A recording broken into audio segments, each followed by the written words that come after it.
Well, today the Liberty House, which is a domestic violence shelter in Albany, held an open house for their new pet shelter called Paws Playhouse. The pet shelter will allow victims of domestic violence to safely house their pets when they have to leave a dangerous situation.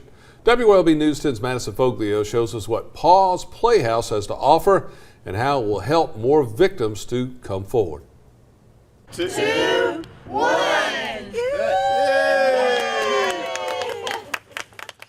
Georgia is one of 10 states that does not require pets to be added to temporary protective orders when victims are trying to leave an abusive relationship.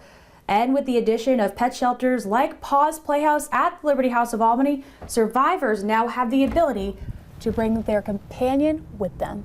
In looking at the statistics of domestic violence victims, a large number of victims will not leave their abuser because they do not want to leave a pet behind. According to the National Coalition Against Domestic Violence, 52% of survivors in shelters leave their pets with their abuser.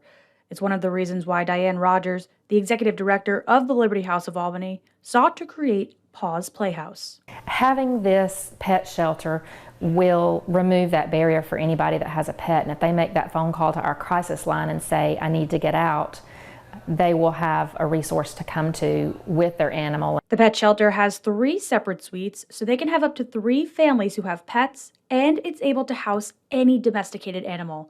Rogers says they've always provided resources to board survivors' pets. However, it's not the same as having your pet with you. When you're in shelter, you need that emotional support.